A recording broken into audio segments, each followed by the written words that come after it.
But to kick off, Sure. you wanted to go through your napkin on.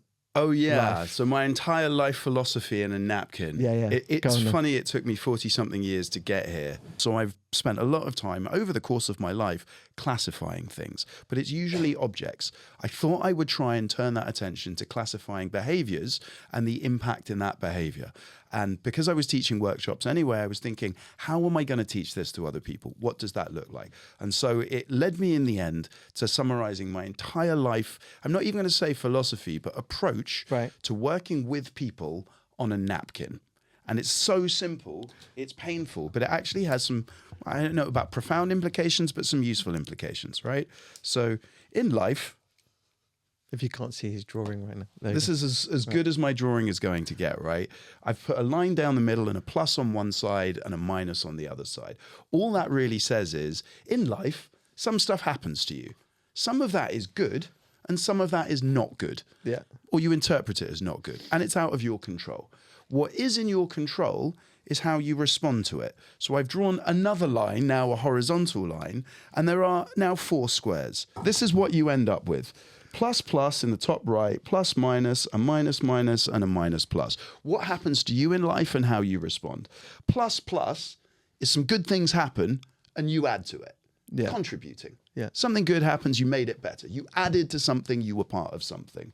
Give me a guess what plus minus is. Something good happens. And you contribute nothing. You ruin it. You mess it up, Absolutely. you screw it up. Now, it could be conscious. It could be unconscious. It might be out of ignorance. It might be that you don't know. But you basically, you ruin it, is what that one is. Yeah. Minus minus. What's that? Something bad happens. And you ruin it even more. You make it worse.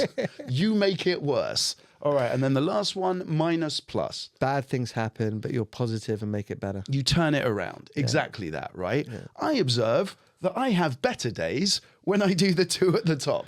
Quite simple. If I've contributed or I've turned something around, I generally have a better day than if I ruined something or made it worse. Yeah. And the same for just about everyone else. So that seems really simple.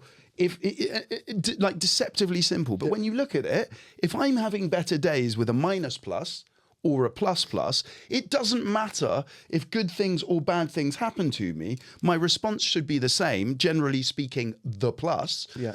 And so you lead with that. Yeah. And so you go for the positive thing and it has that impact. And then over time, what actually happens to you also changes. So this is in a very short term. This is what happens to me today, right now. Yeah. But the more you do this, the more you will start, not viewing things as negatives, but learning moments. Yeah. The more you can train yourself to find the positive and seek the positive because you're actually doing it. Yeah. It's so simple, but it's easy to teach. And I was talking about it with one of my team. He said, I'm going to show my 5-year-old that. And I thought that is how it is a good and useful thing. It's just a tool for conversation. Love it. I should have showed my kids this morning because I had a minus morning. Oh no! I mean, but the thing is with that is you're conscious. If you're conscious, and I think that's amazing. I was consciously having a minus. Kids were moaning, what's going on? Right. And then you react the same, and it just gets worse. And doesn't it? And it does. And you're like, why am I getting sucked in? And every day you're binding a rope. You're making a rope until that rope gets stronger and stronger until one day you can't snap it. You've got habit. Yeah. Bad habits are easy to form and hard to break. Yeah. Good habits are hard to form, but they're relatively easy to maintain. It's a Rockefeller quote. Yeah. And also when you're aware of it, and sometimes you can't help it, but if you're aware, you can just take a breath. You're kind of going down this negative thing. Just because I know it doesn't mean I always do it. Exactly. Same as you, right? Because we're all making exactly. these decisions under limited time, limited other resources, including one that you talk about a lot, our energy. Yeah. And when you're exhausted and you've had a rough day, sometimes you just can't be bothered. And it's protecting your energy levels and recognizing them is also a valuable conversation. So you're absolutely right to point out, all right, the napkin philosophy is reasonable, but the value is not the napkin, it's the conversation around it. Yeah, definitely. And being prepared to have it. Yeah. Yeah, absolutely. Yeah. But that's a way to start. Yeah. And it's great. Love I that. don't know why that took me more than 40 years to get there. It seems so simple. that. I should have worked it out straight away.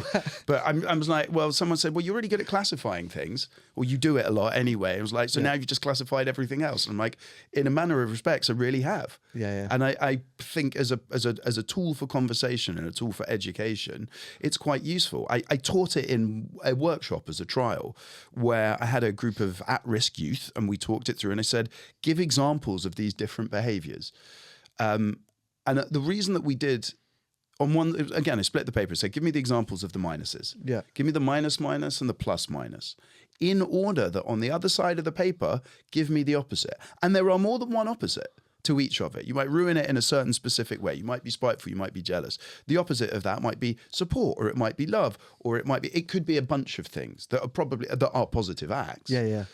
But they're not all necessarily one thing. So again, it's more about a tool for thought. Yeah, I love it. But you never escape the pain. You never escape the uncertainty, and you never escape the need for the constant work. So even in saying this, realizing it today, it's still a challenge to do it tomorrow. You have to maintain those habits. Yeah. We're essentially gardening ourselves and our own habits. Yeah. You got to work really hard at it, because otherwise, if you don't, you let other people control you. Yeah, there is part of that. Or you let your own habits or parts of your nature or the less good parts of you. You're reacting to something. Yeah. Which you could, to your point, you can choose to react in a different way. Absolutely. And you can choose to have a better day. Because otherwise, a lot of people, you see it all the time. Something happens, they feel really hard done by. Yep. It affects their day, then a week, then their month. You know, like it can keep. Positive people see problems, see opportunities in problems. Negative people see problems in opportunities. Boom.